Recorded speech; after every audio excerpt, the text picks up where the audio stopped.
Hey Raghunath, tell everyone about our Patreon community. Sure, Kastuba. The Wisdom of the Sages Patreon community is an incredible online yoga resource. If you like the type of yoga wisdom and culture we share on the show, then our Patreon community is a great next step. This is a listener-supported podcast, and any level of sponsorship will unlock a wide range of live and archived classes, talks, and even workshops. Raghunath teaches, I teach, and we have a host of other excellent teachers on topics ranging from yoga philosophy, asana classes, storytelling, Ayurveda, kirtan, cooking, meditation, and a lot more. We even have an incredible online Bhakti 12-step recovery group. So if you want to check it out, go to patreon.com/wisdom of the sages. All right, let's get it on. Om Namo Bhagavate Vasudevaya. Om Namo Bhagavate Vasudevaya. Om Namo Bhagavate Vasudevaya.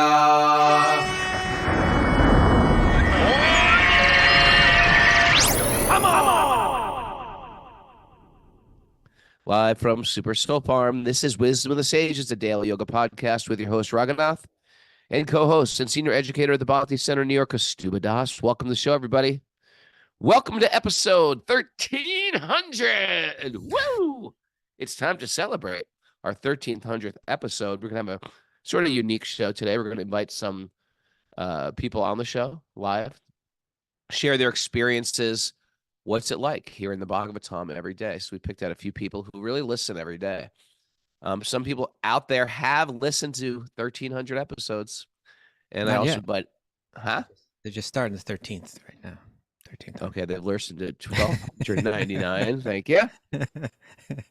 And some people were eager to be supported, but wanted to write in because for some reason or other they were traveling. But I thought there would be good people to add.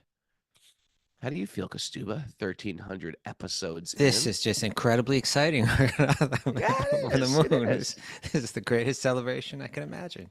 It reminds me of our 500th episode. That was a great episode.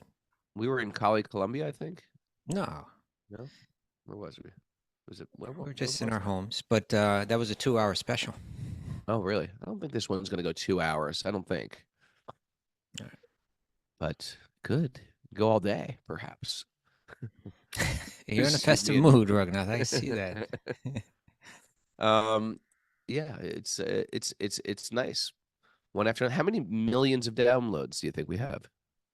I can tell you. You can tell Let's us. look that up. You've got the stats. And I can dig them up. Oh, look at Linda. She knows 7 million. She's saying. I Is that think what you're it's more saying, than or are that. you saying, or you have She's a checked it broken recently. hand? She checked it recently. 7 Maybe million. just downloads? about to turn 8 That's million or exciting. something like that. Hmm. And that doesn't count YouTube and live viewers. Yeah, it doesn't count Zoomers too. We used to get a lot of Facebook back in COVID time. We used to get a lot of Facebook people watching on Facebook. We don't get so much of that anymore. Really? Oh, because why? People are just sitting around watching stuff on Facebook Live, I guess, during the Oh, the lockdown. It was a pandemic thing. That was a lockdown thing. Okay. All right. Well, I've got an announcement. Can I make an announcement? April 29th, my interview on Rich Roll is going to air. Oh, great. How do they support that besides listening to it? I think that's enough, isn't it?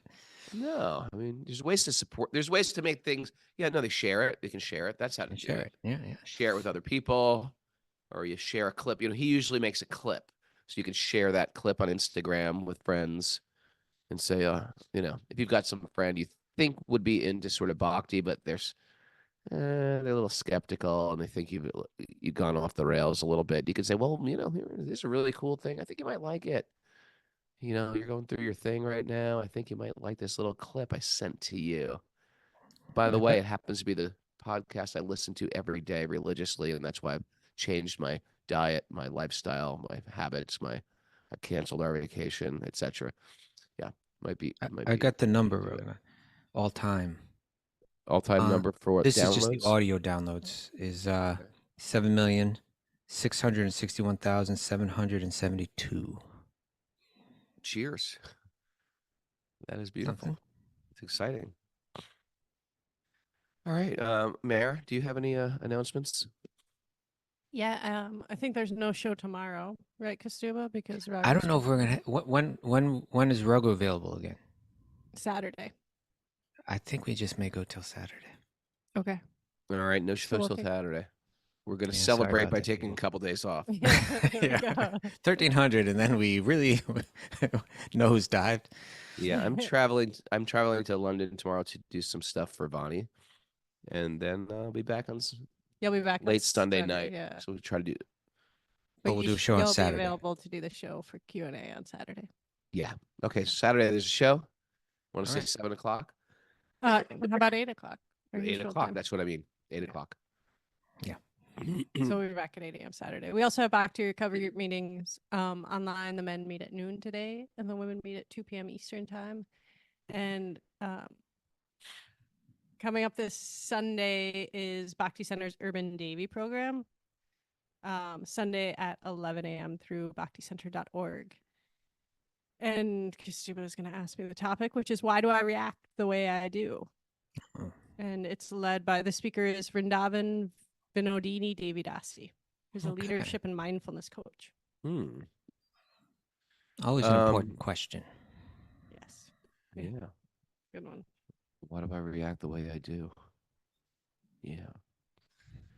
And join me, Mara and Mr. Kastuba, for Italy. It's happening in June 8th to June.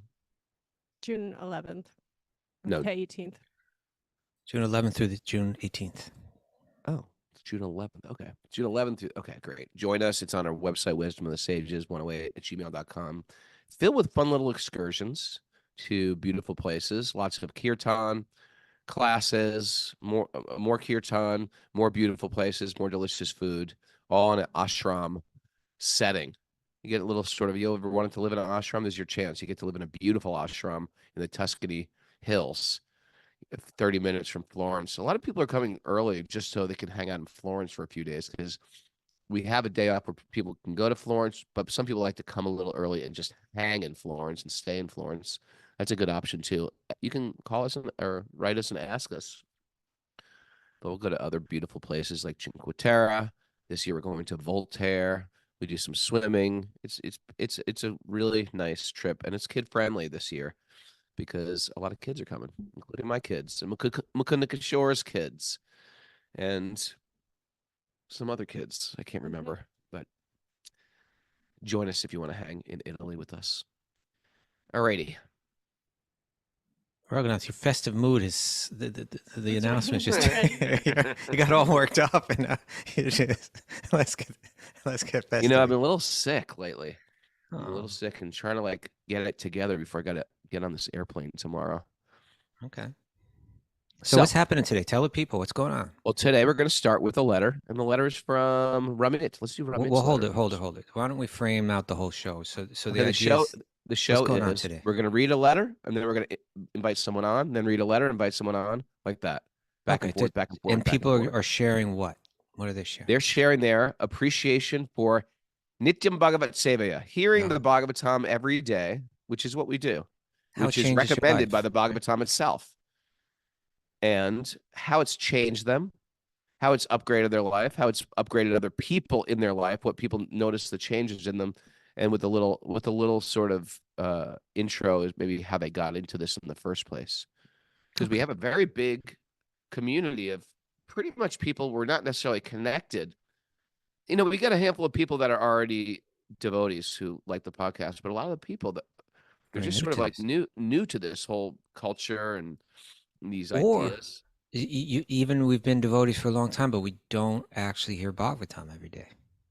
Yeah, And then you Yeah. turn that on, and it begins don't to keep- really liven things up in your we don't spiritual keep the main thing the main thing. life. Okay. Okay, So what's this first? is from Ramit.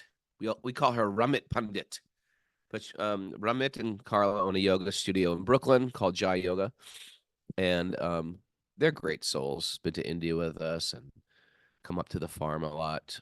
They were Yep. in my sage group too. And they're in That's your round. sage group. Okay. Are they in your stage right now, Mara? In your stage? Not group? right now. On the last round, they were. Okay. But they're traveling right now. Usually she's on live, or they're both on live, but they're traveling right now. So here's what she had to say. Dear Wisdom of the Sages, Harry Bowl. Listening to Wisdom of the Sages on a regular basis for the last 4 or more years has allowed me to go deeper into my spiritual practice, and an unforeseen byproduct of that engagement every morning has been to take my physical practices of running, walking, strength training, and asana, and trying to eat more carefully, all the more seriously. Interesting. It has a positive physical effect listening to the Bhagavatam. Might be the first time I've ever heard that. You and Jiva, I mean, Wisdom of the Sages and Jiva, that's the Bhakti Recovery Group, have spoken of the need to replace bad habits with good ones. How in Krishna consciousness, the idea is to use what we have for our upliftment. I like this so much and have found that sadhana and sangha have helped me shift out of some less healthy habits, striving to do better and to be around people that can gently show me my blind spots and help me progress. I'm forever in debt to Raghu, Kaustubh, and Mara for bringing to life the stories from the Srimad Bhagavatam, chanting the holy name in addition to the teachings about Sri Chaitanya, descending to earth as an avatar of Krishna in the mood of the highest devotee Radha, the teachings on karma and reincarnation, and seeing the spark of divinity in each being, the teachings on avidya, or misperceptions of who we really are, the teachings on the eternality of the soul. All of these now shape my days and have helped me manage the natural vicissitudes of daily living on the material plane. I like this. Vicissitudes. You like that? You can use it. Look it up. Use it today. Make it your own. The special way that you all three and guests bring the Vedic teachings to life make it palatable. Oh, thank you. Expressing your humanity and vulnerability makes me feel more human as I listen daily. Oh. Vulnerability good, Kaustubh. Yeah. Vicissitude is a change of circumstance or fortune, typically one that is unwelcome or unpleasant. Do you want to share something vulnerable today? What are you going through? What's up with you? Talk to me. Put your head on my shoulder, Kaustubh. I got you. I'll give you a hug. You come up a day early for that Wisdom of the Sages retreat. I'll take care of you. Well, yeah. My sincere wish continues to be to love God, my God, with all my heart, and serve as best I can in this world with all my might and with all my soul. Knowing I have people to walk this path with me makes all the difference. I am blessed to chant with you and study these texts with you daily and retreat with you all on a regular basis and have access to all the classes and sage groups and kirtan kirtan you offer. Wisdom of the Sages has enriched my life beyond what I could ever express in this note. I could go on for pages and pages, but maybe this is enough for right now. Congratulations on episode 1300. Please accept my humble obeisances. I love you all so much. Ramit. Thank you, Pandit. Ramit. That was really nice. Yeah. There's something really potent in the community. I don't know if I was really expecting that as the outcome, but we met on Zoom initially, but but it was more like we're talking to them, but the them has become a woven community, and the sage groups and friendships and in-person friendships. You wanted to say something about the power of this community, Kaustubh? Well, it's an essential factor in the practice of bhakti yoga is the sadhu sangha. You have to have, good community people to associate with, and you got people that are sharing those values. It just gives you strength. Otherwise, you're struggling alone. So people are finding it in different ways. People are finding it in the sage groups. People are finding it, you know, people create all kind of groups that we don't even know about. There's all kind of there's a reading bunch of groups out secret there, groups, and clandestine yeah. groups. Or sometimes when the sage groups break up, because like they go usually around like 16 weeks. Sometimes they join other sage groups, but they keep the old one going. Like we don't even know about it. Like Yeah. those people are still getting together. So yeah, we all need Secret that. societies, perhaps. Hey, by the way, did you see the hoof video that I sent you yesterday? The hoof care. It was really good. Thank you, man. Because I think you and I ought to do that together. I think we Okay. got to go get your sheep and work on their hoofs, clip them, Let's take file them care of the down. hooves. You have to take good care of those hooves, Raghunath. Otherwise, Okay. hoof rot can set in, and that's just horrible for the animal. Thank you, Kostub. I will. It's Listen to farm that. life, you know. We got to do that together, like in You and in me, community. you and me, and Madhu the sheep. That's right. Let's do it. All right. All right. So, that being said, what do you say we unmute Mr. Timothy Tucker? Timothy Tucker, welcome to the show. How are you? I'm fantastic. Good morning. Morning, How are you Morning, both? Timothy. Where do you live? I live in Worcester. Worcester, yeah. Worcester, Worcester. Massachusetts. Oh, Worcester, Mass. Okay. Yeah. Central Okay. Mass, the second biggest city in New England. Oh, all right. Well, how did Isn't you it stumble upon? How not long have you been Springfield? listening to the show? Springfield's big. Springfield's third. Yeah. Springfield Third, third. Okay. Um, If you how want did the stumble- stats on Massachusetts, you go to Timothy Tucker. That's right. He'll Yeah. give you what city's the largest, how many people Yeah. living there, what their industry is, gross national product. Yeah, what's your story? How did you get here? How did you show up here at the Wisdom of Sages? All right. Well, you should try to give a little backstory that's concise and not too meandering. I guess I'll start in like in the 90s. I first, became aware of Christian consciousness like through being in the straight edge hardcore scene and knowing some Christian core kids and whatnot, and being aware of you. Your influence planted that seed back then. I got a Gita, as it is at that time, and tried to read it, couldn't really penetrate it much then, but it just like it felt like home anyway, like just all the images. I don't know, it just felt so familiar and so right, but I just I felt like it wasn't for me, and I wasn't allowed into it at the time. I was the only one keeping myself out, but I don't know. I just felt like I wasn't. I felt like I wasn't gifted in this life with I don't know, with whatever it takes to be a religious person or to live purely. But I had this feeling that say I were to be that type of person, this is the one. This is the thing for me. I don't know. I just had a feeling about that, but then I kind of put it on the back burner. But then, I said I was a straight edge at that point. I ended up, breaking edge at some point. But, at that point, it wasn't anything that felt habitual or life ruining. I was just kind of, socially drinking and smoking weed and stuff. But then you fast forward a bit. When I was 19, my father passed away from lung cancer.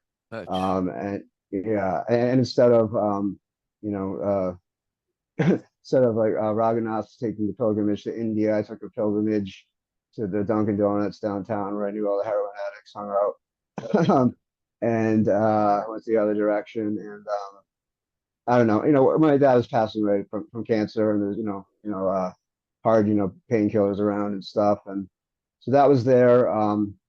There were a lot of kids I grew up with skateboarding and stuff that went down a bad path and became addicts. So I don't know. I just was on a path of self-annihilation, and I seeked out a heroin addiction. Like it wasn't like it was fun for a bit, and I was partying, and then it like got away from me. It was like the intention was for it to go bad. Wow. And it did go bad for a chunk of years. Hopping in and out of detoxes and some OD scares and whatnot. I'm saying most of this is set up a before, and not to dwell on You're not glorifying it. You're just saying it Exactly. before. Right. for sure. And Some you said context. your father dying just sort of just it spun your life a little bit out of control, mixed It with did. maybe just being a 19-year-old. Being a 19-year-old, not yet being diagnosed with bipolar disorder, Mm, and trying to just strong arm waves of depression. Um, yeah, at the age I was, it was a combination of my dad passing away, all my friends going off to college, and me not, and I just yeah. felt just as alone as could be. But anyway, so I, had like 6 or 7 years deep into heroin addiction, and then when I started dating my wife about 18 years ago, and I quickly, not quickly, but I quickly began working on getting off of it because it was her or drugs or death, and I picked her very Mhm. easily. Beautiful. And anyway, but to not to give myself too much credit, because I just immediately began drinking a lot to replace it. So I had like then a good decade of drinking heavily. That problem became almost worse than the initial problem I was trying to run from, which culminated in, um, what one evening I had a dispute with some neighbors over some loud music, and I had been drinking, and I was angry, and didn't deal with my anger about their loud music on a Sunday night very appropriately, but it um, ended up with like 3 people coming into my yard and assaulting me, and I don't know. I thought it felt like a brush with death for me, and I had people on top of me and couldn't breathe. I was being choked out and had my head being slammed into the ground, punched in You, the you, back of the head. hold on one second. You were drunk or really intoxicated, and you Yeah, were at your house. They were playing loud music, and you screamed at them or something. yeah. I went outside, and it was just screaming like a maniac. Um, Okay, if I heard someone screaming like I was, I would have told them to shut up as well. right. But anyway, yeah. But I'm not like trying to say it was my fault that I was assaulted necessarily, but I do recognize none of it would have happened without me being drunk and irrational. Um, Right. You're taking a- a- responsibility. Thank you. for sure, for sure. But yeah, I don't know. And the beating ended by me getting my breath for a second, and just saying something about, I have a wife and a daughter, please stop. Wow. And my wife and daughter were out of the house shopping for something while it was happening, but they pulled up into the driveway while it was still going on, and the people scattered.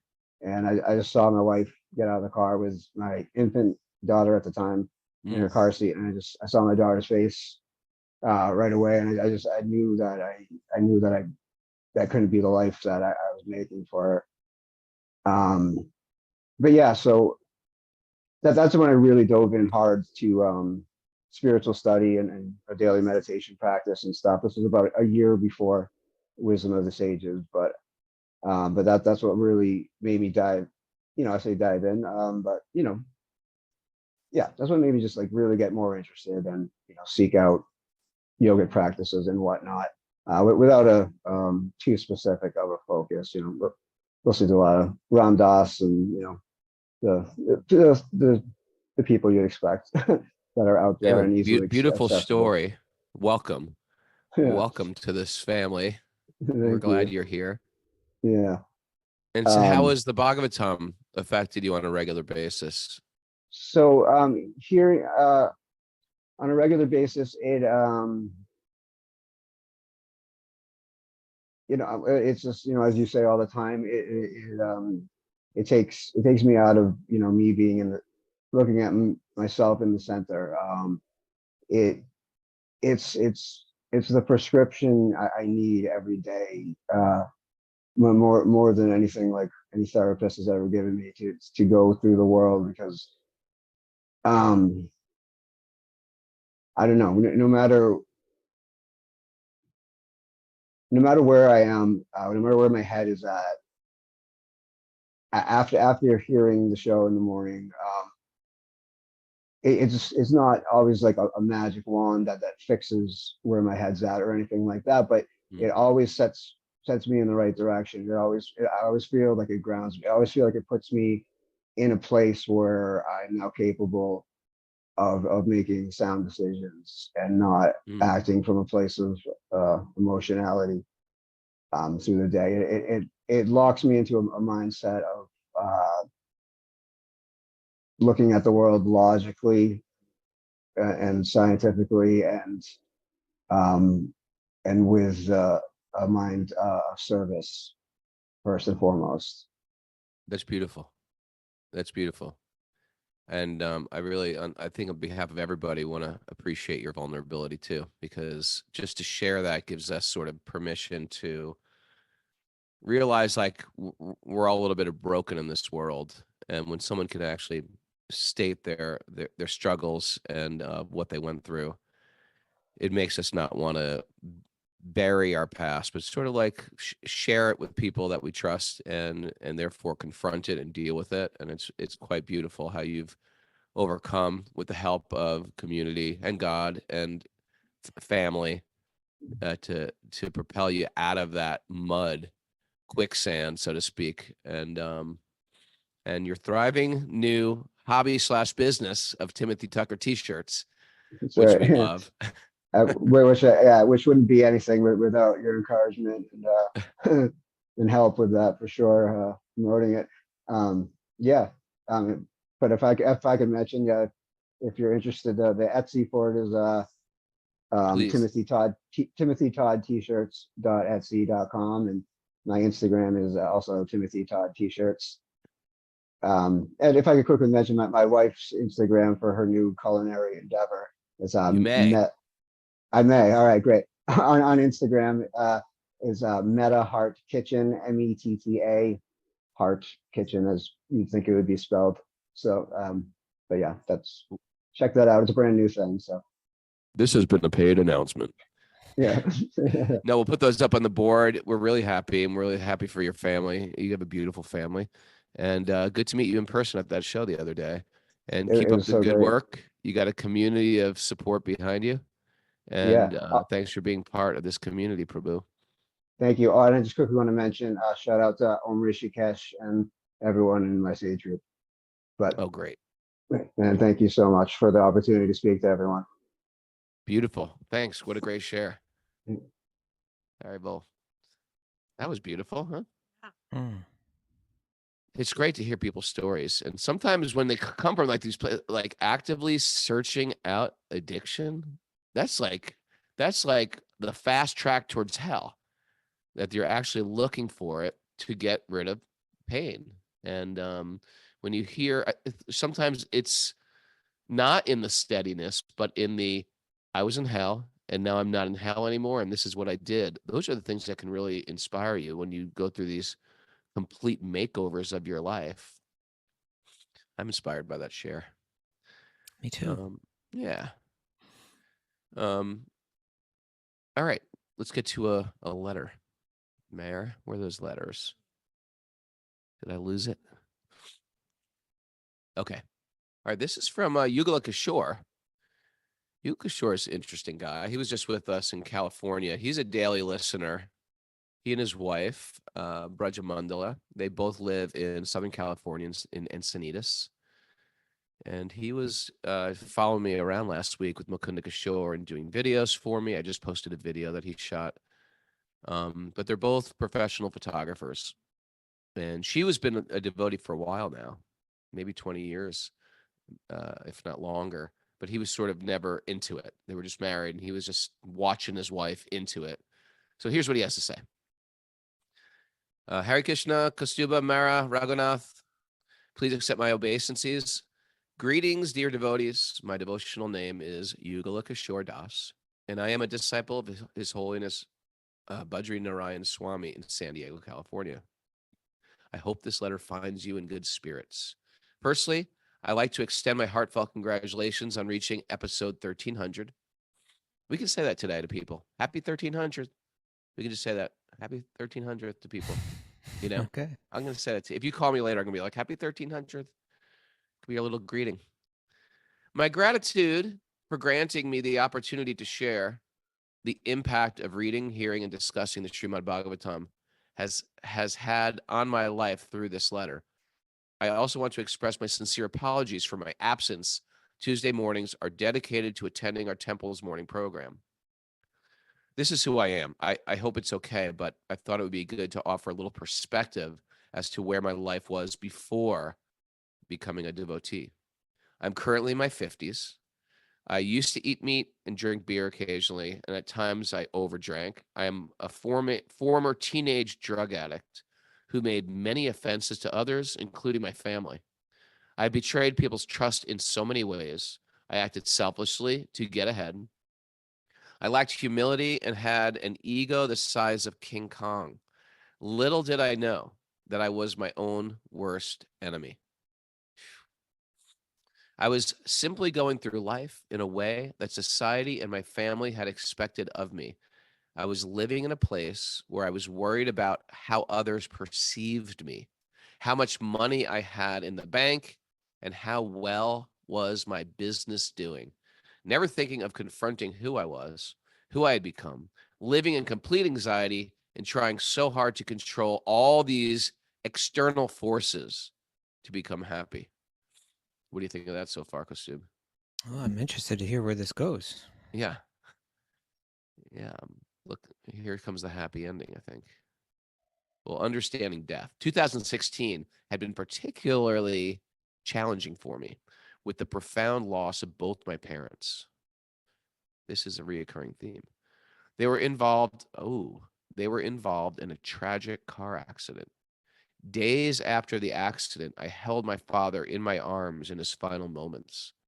That must be, it's hard enough to lose a parent. Imagine losing both your parents at once. And despite my best efforts to support my mother in her grieving and healing process, she too passed away 6 months later. During the funeral, I listened to family and friends speak of stories of how hard they worked.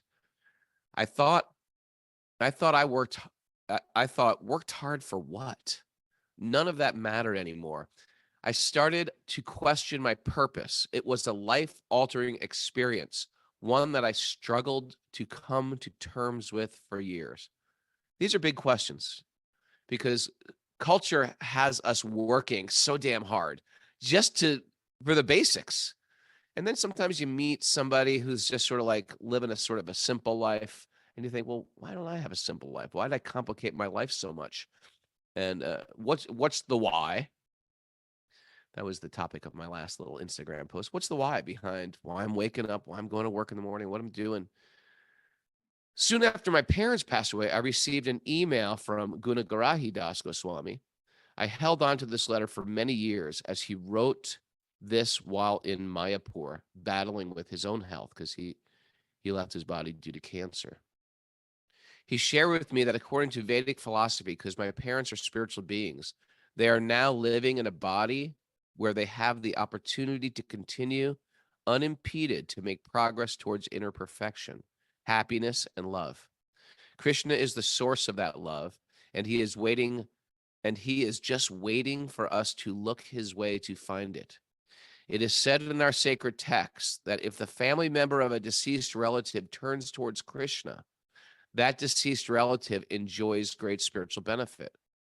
What better way than of showing your parents how much you love them than to chant the Lord's holy name, serve him in some way, and pray for his blessings?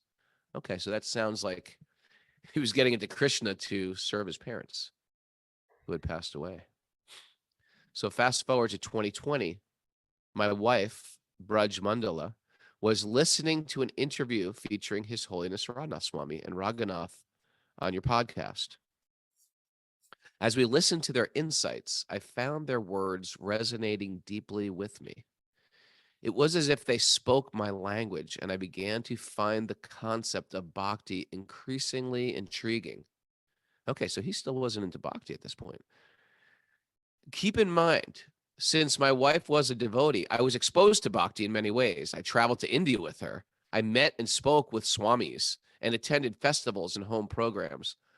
There were so many occasions that were directing me to this path, but nothing resonated with me like this podcast. Pretty interesting. Ever meet people like that? For some reason or another, they're always at the temple. They visit the temple. They know devotees, but they're just not into it. You ever meet people like that? Yeah, I think there's lots of people like that out there. Yeah. Oh, Jen Page, Mara says. Her husband was a devotee, and she'd just like go along and support it. It's a thing. It's a thing. The chief and Lori Pag are like that. And the interesting thing is, if the person's just supportive, even if they're not into it, they're supportive of it, they make so much benefit within this lifetime. In the coming weeks, I delved into the podcast. So we had a little pivot here. And gradually, my conversations with my wife took on a different tone. Page That's after important, page. huh? Yeah. That's the real magic right there. It's like suddenly we're talking on a level that we weren't talking on before. Right, More meaningful, less superficial, deeper. Yeah. Which is like it just creates like a strong foundation in a relationship, deeper than just companionship, deeper than just sex, deeper than just these things that hover on the top. The page after page, podcast after podcast, the teachings of the Srimad Bhagavatam provided the answers and guidance I had been seeking. Encouraged by this newfound understanding, I called Tukaram. Right, Tukaram is a local temple president of Laguna, a good friend of ours. I called Tukaram Prabhu, seeking advice on how to deepen my practice of bhakti. Coincidentally, Raghunath and Kaustubha were visiting the Laguna temple at that time. Boom. Expressing my sentiments to Tukaram, I remarked on how bhakti resonated deeply with me, remarking, this path just makes too much sense. What should I do? In the background, Raghunath interjected, right? This is me just butting in. Your association, Prabhu, change your association, surround yourself with devotees. That's me doing Imitating yourself? Imitating myself, yes. They are amongst the kindest, most merciful individuals you will ever encounter. That's how I think I sound. You remember that time? That's where we first met Yugal Kishore. His name was Gene. Yeah, I do Gene remember. Back then. We're out in Laguna Temple. In the backyard. And yeah. He was coming around, and Tukaram said, hey, this guy got into this. He loves your podcast. For the past 4 years. It's been 4 years since then. What? No. It hasn't been 4 years since then. Oh, maybe it has. Well, maybe not since then. But not since then, yeah. Okay. For the past 4 years, with a heightened dedication over the last 2. There you go.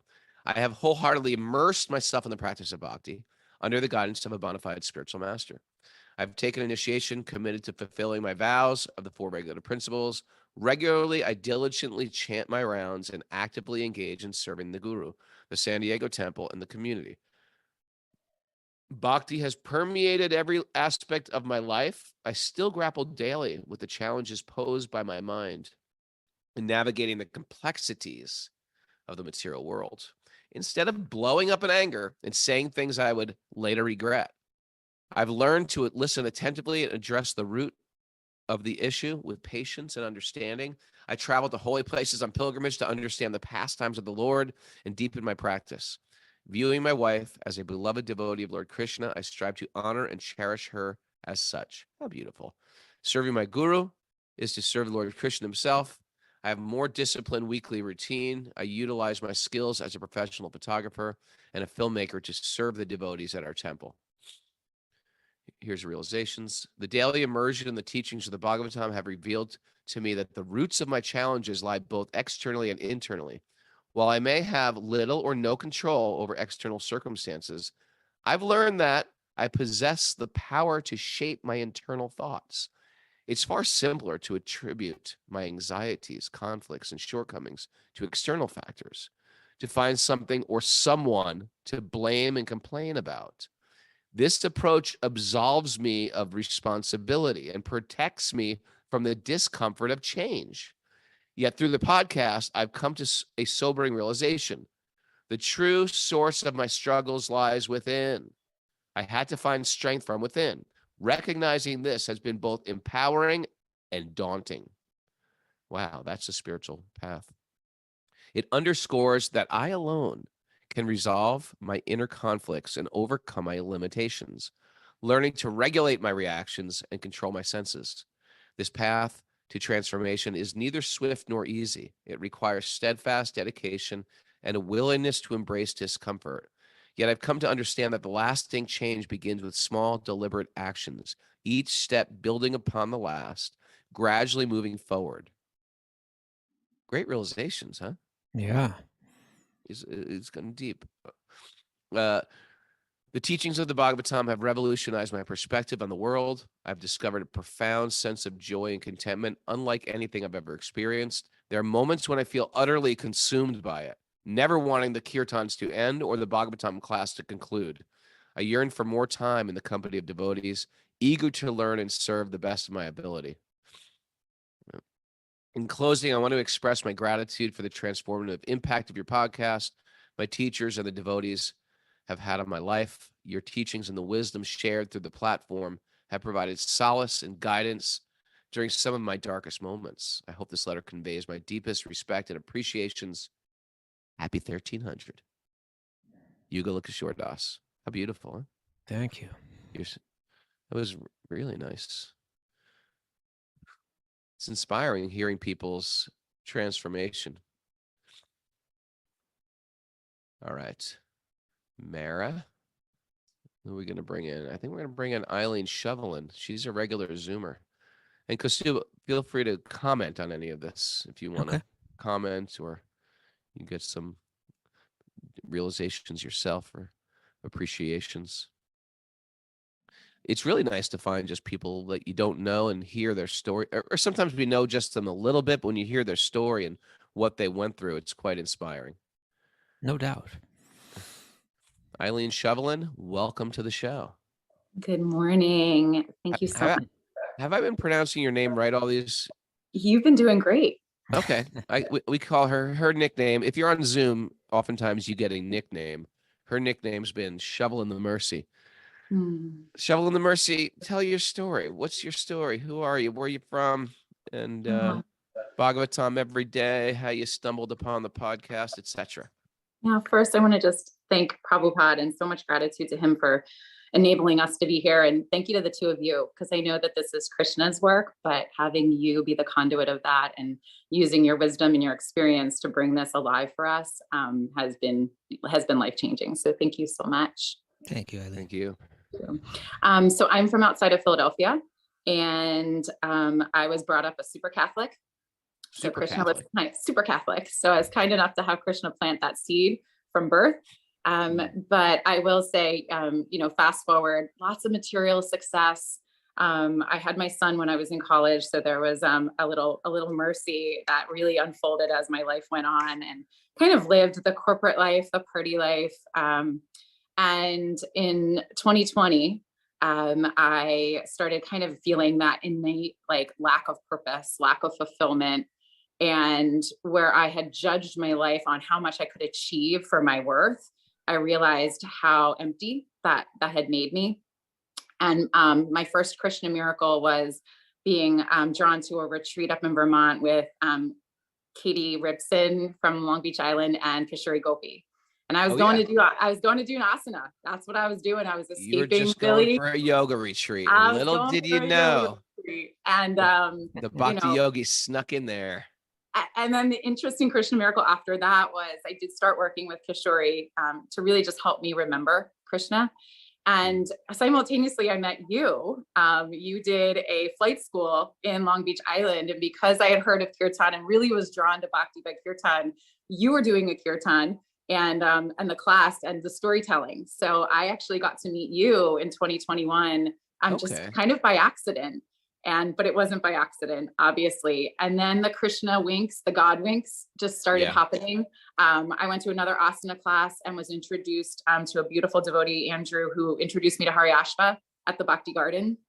So shout out to him for just changing my life. And then I went up to Rath Yatra to meet the two of you. I had never met you, and Kishori invited me to come up. And that was the first time I ever stepped foot in the temple. And listening to the Bhagavatam gave me the courage to do that. And then from there, I started going to the temple, and shout out to like DCW and Dan Murphy for just embracing me walking in the temple and making me feel so comfortable. And yeah, so it was kind of like dominoes that started. And once they moved, it was just nonstop. So Krishna just kind of was, really fast tracking, a little bit of my association to really help me, kind of uncover who I really am. So it was a really beautiful journey, and still is. Was there a Wow. struggle with your Catholicism and getting into Krishna Bhakti? Was there some tension there?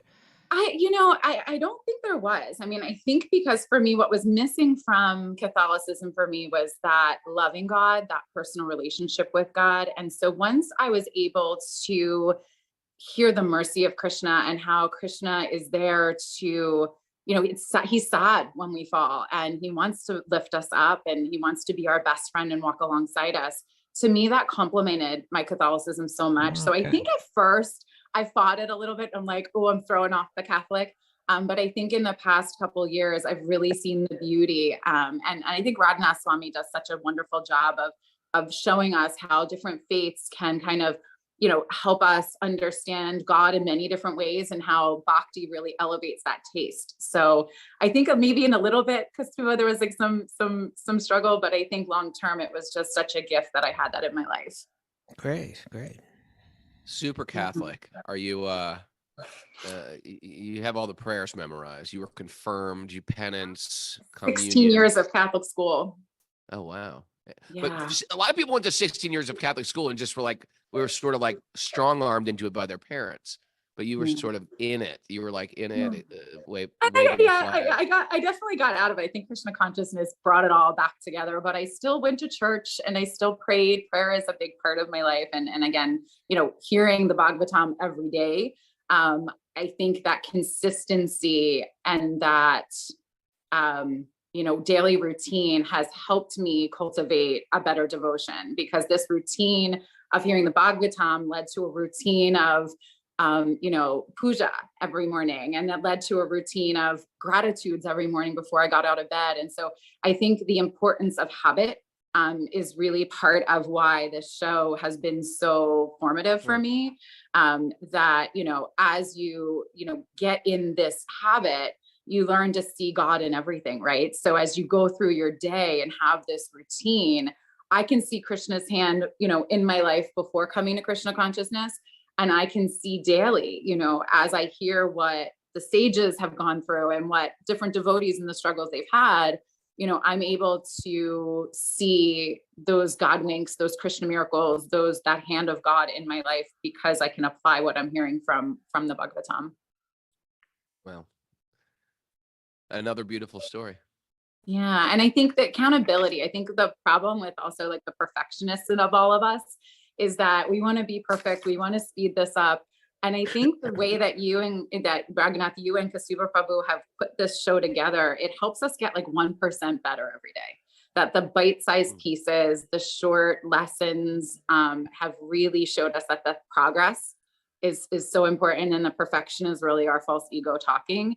And that, these little daily steps that we're taking up that rung really have, lasting impact. And so whether it's, how we look at our relationships in our life, who we surround ourselves with our sage groups that, have been probably one of the biggest impacts, this show has had on me, helping us cultivate our service and listening to the stories of your service. And then obviously the devotees in the Bhagavatam, and then just how we spend our time. So we've caught, this taste that you've helped us develop by listening to the Bhagavatam has just elevated, what I do on a Friday night now, going to the Bhakti Garden for Kirtan is a lot different than, heading out to, see a jam band, or, I'm spending mornings reading with, some beautiful devotees, and, spending my Thursday nights at the Philly Temple. So, the taste that you've enabled me to cultivate through the listening and hearing,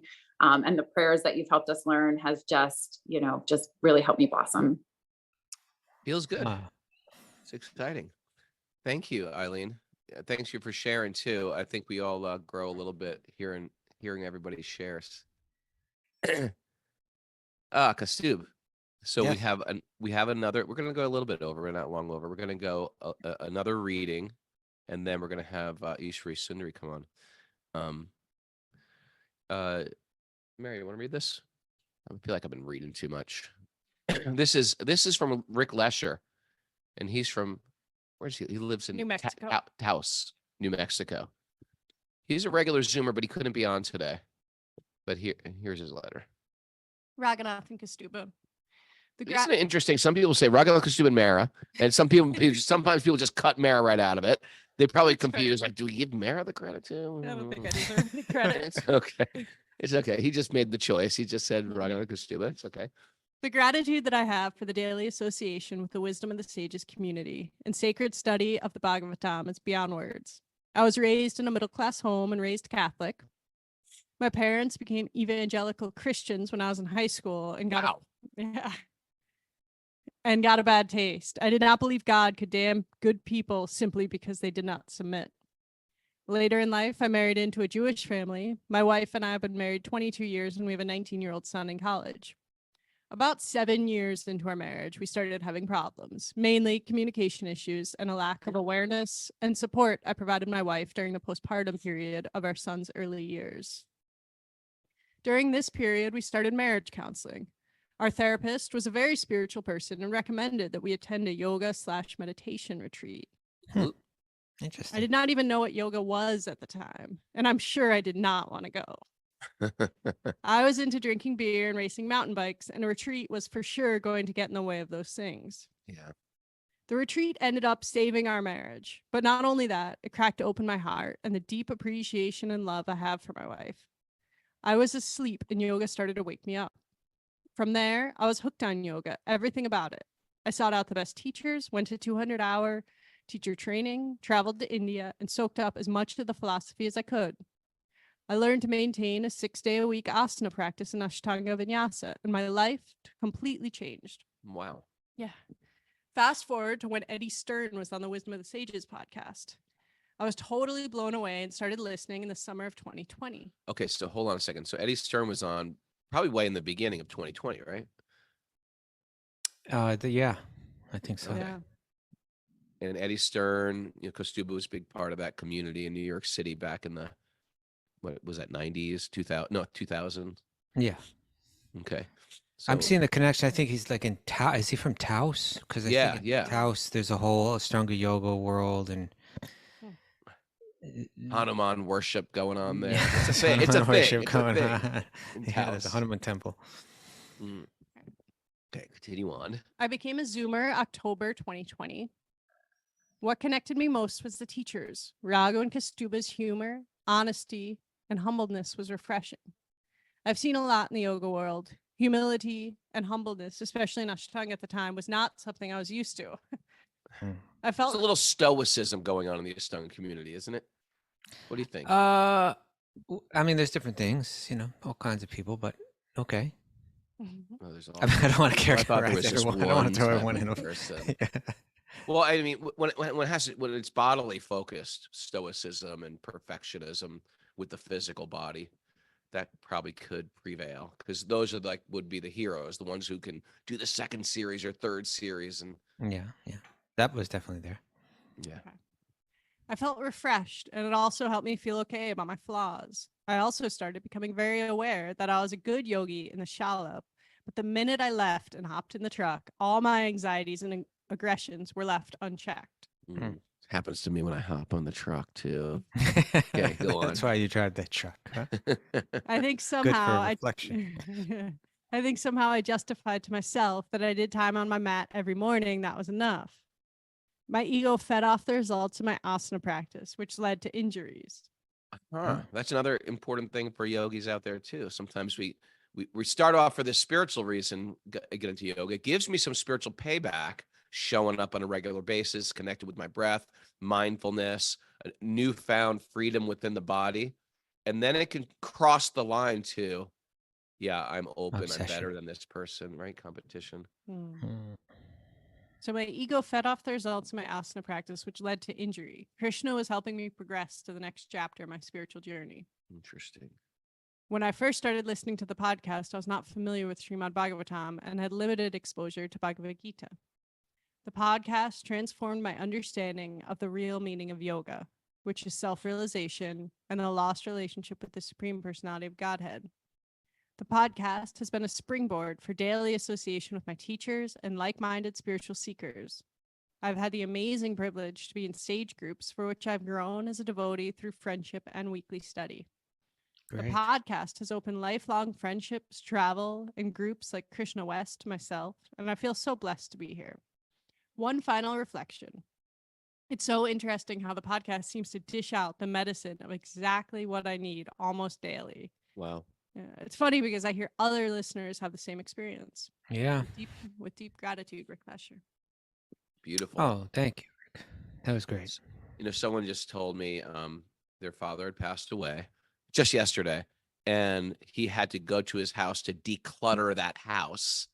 And we just had the episode on decluttering Oh, wow. your consciousness. Yeah. Thank you, Rick. That was beautiful. Thank Love you. hearing these stories. And he's visited the farm too. You know, he's flown in, visited the farm for our Wisdom of Sages retreat, and looking forward to seeing him again. Came to India past year too, right? Yeah. It's beautiful. The community is an unexpected pleasure for me as well. Great people in my life. I love hearing how the sage groups are playing a big role, because I know making friends and having someone to talk to about this, it's so important. And I'm going to give credit to Kastuba for the sage groups. Don't give me any that's not credit. me. I was like, when Kastuba was like, we're going to start this thing called sage groups. I was like, too much. Too much on my plate. Slow it down. And No, you but know the what? next I thing- stand corrected. It was the best thing ever. The next, there's something more coming. Is now we're really starting to get to work. We've been talking about this for a long time, but we're getting some traction now. We're working towards it. It's going to be coming. It's coming. And that's the Sage Academy. Yeah. Where there's going to be a really thorough way to learn everything you need to learn to practice bhakti, the philosophy, the practices. It's starting to come together. It's starting to come together. Very exciting. I think I'm picturing people in future years saying, "Oh, then I got a sage group, and then when I got in that academy, I would really start to learn everything." I think this is going to be a really important thing. Beautiful. It's going to take some more time, but who knows? Maybe by the fall or something like that, we'll have it up and going. All right, so we have one more person. But speaking of sage groups, yes, Ishvara Sundari has been so essential in helping us pull them together and organize them. A great service she's doing. She's a great contributor to everything that we're doing. Ishvara Sundari, welcome to the show. Thank you. And thank you so much for that service. It's really been a joy to do it, and meeting so many people along the path. So in the interest of time, I am not going to go through my backstory. I'll just sum it up. Don't worry quickly. about it. Don't worry about it. There's no clocks here. I have to go to work, Raghunath. Oh, you have to go to work. Oh, you have time pressure. So there are times. But we want to hear your story. I'll just give a summary. I will say I've been tripping and stumbling through challenges my whole entire life from birth, I think, and come from severe sibling abuse. Brother had to get arrested and stuff like that. And I was 48 at that time. So that's how long it lasted. A little bit of family ignorance towards it, or turning a blind eye towards it. So a little bit of childhood abandonment, and which then spills over into adulthood. So that's why I've been tripping and stumbling, because I didn't even know I had this childhood trauma until way later on in life. But I want to get to the good part. And I already had been kind of in the bhakti path, lollygagging through it, if that's what you want to call it, but that's how I do all of life. And 2019, I was at Super Soul Farm for the Madhuram retreat that I used to call Sweet Baby. Yes. I used to call it Sweet Baby Christ instead of Krishna. And I don't know why I would do that all the time. And Raghunath kept correcting me. But you invited the group to attend Super Soul Sangha, which was at 5 a.m. in the morning. You were doing it in the dorm upstairs where you still had the 3 couches. Yep. And up until then, I had been so intimidated by the Sri Bhagavatam. I mean, look how big it is. It's intimidating. I got to read all that? Yeah, and you look at the pictures in the Sanskrit, and I just thought it was something that only somebody very scholarly could understand. And I didn't want to go to a class and be embarrassed. So at the Bhakti Center, I skipped it. I did attend other, I did attend, I did attend Kastuba's 4 Paths of Yoga and the community groups for Rasika and all that. So I did know stuff, but I did continue to kind of lollygag up until that day that you invited us. But then I had another challenge because I was always very intimidated by you, Raghunath. I mean, that black and Really? white picture upside down with a split, what the hell? Like, I can't. I was just like so intimidated by you. And I Oh. wanted to avoid you like there was no tomorrow. Yeah, you're not the first person who said you want to avoid me. But then, like, I sat there and you were sitting in front of me. I was on the floor and Kastuba was to the right of me. And this little banter that you guys had back and forth. So, was sweet and funny. And then you started to share some stories. I think you shared the monkey story with you and Maharaj and destroying his poor book. And all of that just kind of That's a like, great one. all of that just let the intimidation dissipate. Like it was gone from me completely. And then you guys followed that up with the Bhagavatam class, which I guess you already have been doing a bit with Kastuba and Mara. This was not new to you guys. So you were a little bit into it already. And for the first time, I was able to listen. It actually penetrated through my very dense brain that did not want to get the Bhagavatam. And I went in there feeling like, even though I have been kind of like in and out of the path and doing a lot of stuff, like all this lollygagging, and I just felt like I was still spiritually dense, deficit, I should say, not dense. And that day, I just felt like it went from a deficit to spiritual wisdom lottery. I just won the spiritual lottery because it went from not being able to get it to say, oh my gosh, there is all this amazing knowledge out there. Yeah, jackpot. Being like a jackpot, being presented by 2, very knowledgeable and senior devotees. And what better way than that, to listen to it. So I was hooked, give me the Zoom link. I want to join this every day on Zoom. And that's how I started on the path, and then on the Sangha path, and then into the podcast. Now, there's not enough time in this session or in this week or this whole year to tell you how much it's benefited me. So I'm going to share just one story, and it's a very important one because it's what really shifted me to even go even deeper and just say, there is no other option for me than this path, thanks to the both of you. In 2020, January, I was in Yogamaya in the one and only Jamuna Jaya's class.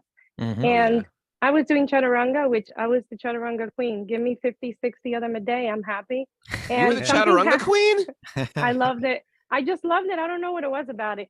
Heard But that day, you. I went halfway down and I just felt like something just ripped from shoulder to shoulder, neck, everything. And I went flat on the floor. Couldn't even pull myself back to get into a child's pose. And then I finally got into the child's pose and I saw Jamuna Jaya coming towards me and I'm like, oh God, this is embarrassing. But thank God I was in the back of the class. And she said, are you all right? And I kind of like squeaked out, no, I'm not good, Jamuna Jaya. So I quietly crawled out of the class, and I have to tell you, it took therapy, medication, injections, and nothing helped. You deal with chronic pain, right? I deal with chronic pain. I have musculoskeletal issues since I was a child. I have, scoliosis. I wore a brace for many years. I just had spine surgery. So I knew that something was wrong, but I knew probably what it was. But I was in so much pain. And it took insurance, it takes you forever to get an MRI to then decide, the doctors decide that the only way to solve this was surgery. This took so long that my surgeries were scheduled for March. But guess what happened in March of 2020? We had a pandemic. We had a quarantine. No elective surgeries. And this was an elective surgery according to them because it wasn't life-threatening. So I was in pain for 24 hours a day, nonstop. I had to sleep on a couch with tons of pillows holding me up because my arms could not be down. They couldn't be high. I couldn't even hug. I had to get everything that's zippered to the front because I couldn't even dress myself. It was that bad.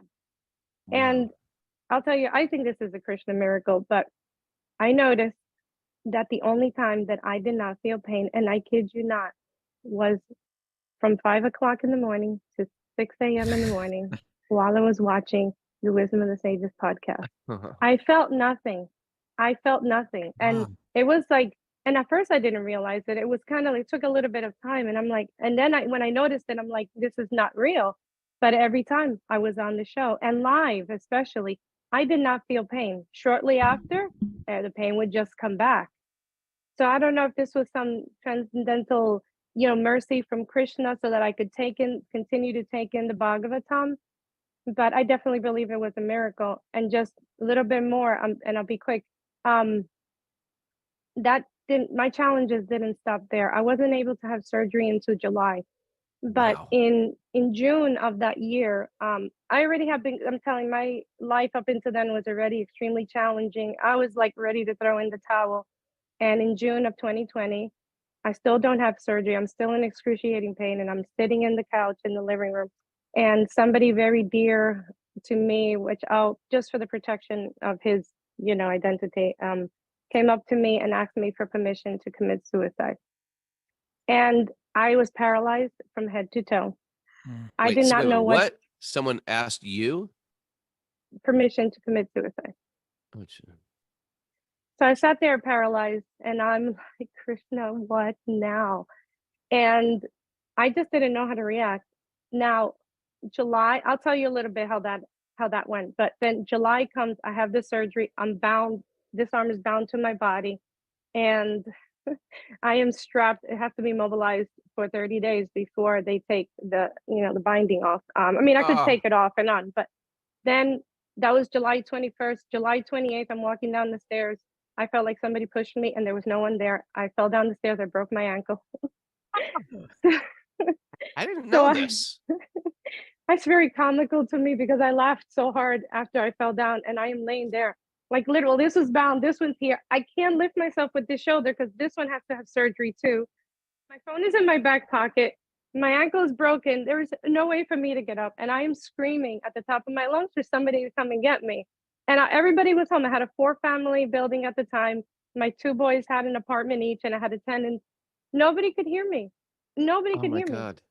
So I gave up, and I just laid there ridiculously flat on the floor, looking up at the chandelier that my mother had installed on that floor. And I'm just looking at it. And I'm like, this is a comedy show for me. I don't know what gives me the giggles in these times of like pain and sorrow or whatever. But at that moment, I remember you guys talking about Queen Kunti, and Canto 1, Chapter 8, verse 25 just flooded into my head. Let the And I calamities was like, happen again and let the again. calamities again and again, so I can keep seeing your Krishna. And I got up, I went to the hospital. It was broken. I had to come back now with another big, ugly black thing on my body. And I'm walking up the stairs, and my kids are trying to help me. It was so painful that some lady passed by us, and she goes, "Oh, ma'am, you'll be okay. I was in a car accident too." And I was just like, I was not in a car accident.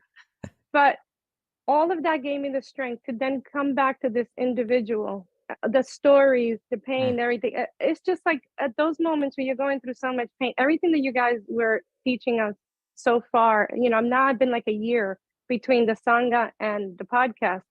So the wealth of information, like I think Raghunath, you said this once, like you have all this information in here, but sometimes it's hard to pull it out, right? Like, and that Sure. happens to me. But at that moment, coming home from the hospital, I Okay. sat down with my beloved, and I looked at him and I said, I love you. And I know you're going through a very hard time. And I'm sorry I couldn't react to it sooner. But I want to let you know that there's a higher power that loves you. You're not going to take your life. You do not have my permission because you can take your life. You're a true spirit soul. You will continue forever. So please stay strong, and I will help you as much as I can. If I didn't have the Bhagavatam class, if I didn't have this knowledge, if I didn't know, I already believed in reincarnation, but I couldn't speak about it because it sounded foolish to me. But at that moment, speaking to him and telling him this, his eyes just went wide, and he's like, wow, I did not think about that. Like the only thing you could take is your body. That's all you're going to take. Your soul is going to continue. So do you want to keep doing this over and over again and end this one in a bad way to only? So that was kind of the conversation that halted that whole idea of suicide for him. Wow. And fast forward to today, doing amazing. Moved to Gainesville, constantly talking about the devotees and being given prasad. And his girlfriend just picked up the Bhagavad Gita, and she's Wow. like, "This stuff is deep." And I'm like, "Yeah." So Wow. I could go on and on and on about the calamities, because they are going to keep coming. But I'm so grateful for you guys for these 1,300 episodes, 1,300 opportunities to be absorbed by wisdom, 1,300 opportunities to giggle and laugh at your banter, 1,300 opportunities to meet all these beautiful people that I would never have met otherwise. And, 1,300 opportunities to then spread what you are teaching us into our day, into our life, into our coworkers, into our families, and so on. And so it's a ripple effect.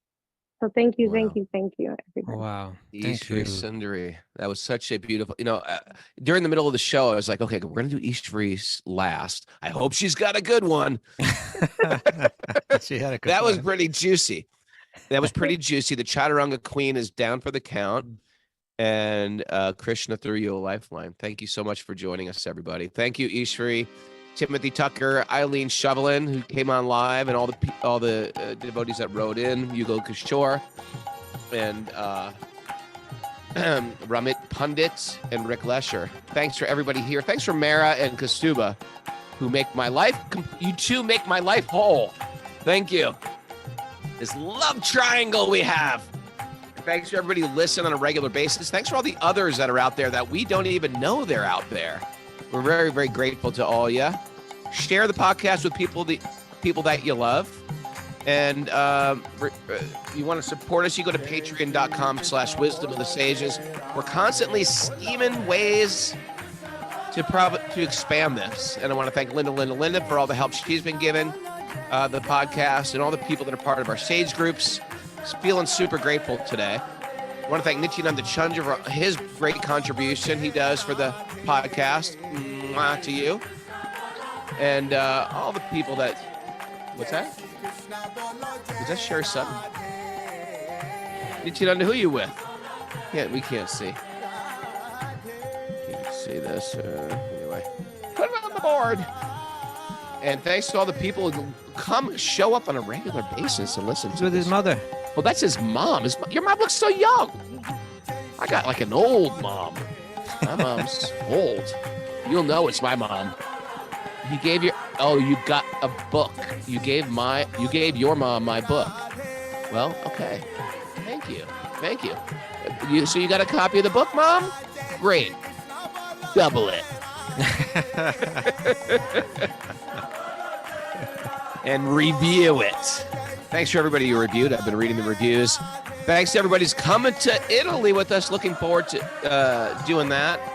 And also, we're going to do a retreat at Beta Yoga right before LA Rath Yatra. Looking forward to that. That's nice if you want to go to LA. And we're not doing one for New York. Be there.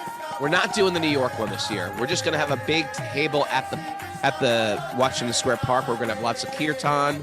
And we're going to invite everybody to make some prasad and distribute it like we did last year. And we want you to come and support us. Still come for the weekend. It'll be a great weekend. This is a great weekend to come to New York. And we're looking forward to our whole community, others and non-others, showing up. And thanks to this regular Zoom group for keeping me accountable and making me show up when I really don't want to some days.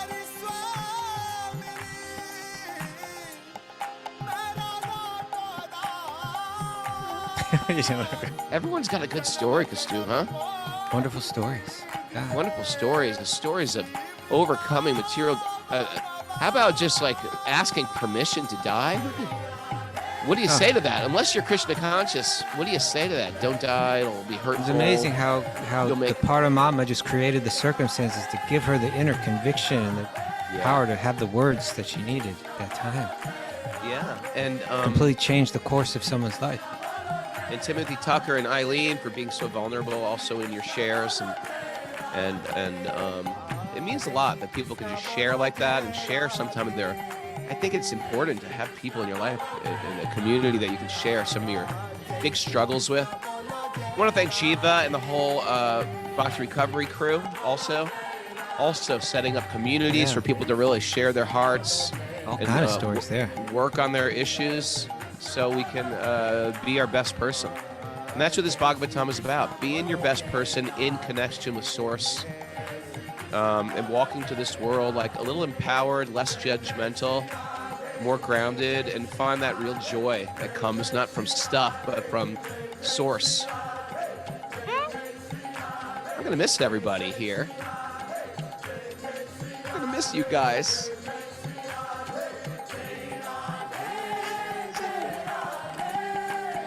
Now I'm doing the happy dance. He's back up again.